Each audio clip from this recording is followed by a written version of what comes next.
actually एक कर्मशाला थिला जो थे कि आमर एनईपी अनुसार जो नुआ सिलेबस अनुसार जो पिला मानको प्रकल्प करने सुजोग दिखाई से विषय में आलोकपात कराला प्रोटीन आउ जीन रो स्ट्रक्चर केमी देखा जीवो तार मॉडलिंग केमती हबो तार एनालिसिस केमती हबो इन जनरल हम कहि परिबा बायोफिजिक्स और बायोकेमिस्ट्री रो सम्मिश्रण घटिला जो थे कि कॉलेज कैंपस रे कोन कोन सैंपल अछि लाइक स्पीसीज अछंती प्लांट स्पीसीज एनिमल स्पीसीज से मानकर मोलिकुलर लेवल कोन कोन स्टडी कराबो तार व्याख्यान करागला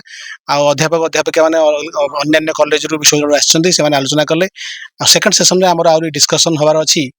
केमिति प्रैक्टिकल अप्रोच ताकू आगे नबा आउ मुखबंध सहित हाइपोथेसिस डेवलप करिबा आउ कॉलेज रो उन्नति पे केमिति नाक आउ यूजीसी ऑटोनॉमी रे सहायक हबो बेसिकली पिला माने केमिति गवेषणात्मक चिंताधारा नै पाठटा को आगे नेबे आ उच्च कोटिर गवेषणा कर परिबे फ्यूचर प्लान पिला मानक पई कोन आवश्यक फ्यूचर मोस्टली कैरियर एडवांसमेंट बहुत काम दबो जो उच्च शिक्षा लाभ करिवे एमएससी करिवे पीएचडी करिवे से मानक पई ग्रास रूट लेवल रे गोटे फाउंडेशन तयारी होबा जाउची जे without basic molecular instrumental techniques कौन करी हबो पर ताको टेक्निक संगे लिंक करी हबो वेट लैब और in silico lab computer science और बायोलॉजिकल जो टेक्निकल लैबोरेटरी साइंस संगे केमति लिंक करी हबो आ आगु नुआ नुआ सब प्रोडक्ट डेवलप हबो मोस्टली प्लांट प्रोडक्ट हे परला कि ड्रग डिजाइनिंग हैला ए सब करी हबो तो केमती आज पिला मानकर रेस्पॉन्स केमती रहला मुख्यतः विज्ञान छात्र छात्री माने अंशग्रहण कले सेमानक मन भीतर अनेक प्रश्न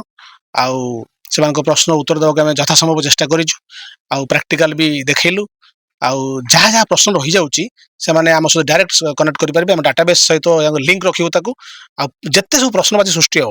हम चेष्टा करिवो non stop will have solution for all their queries and questions तपर सरकार जो वर्तमान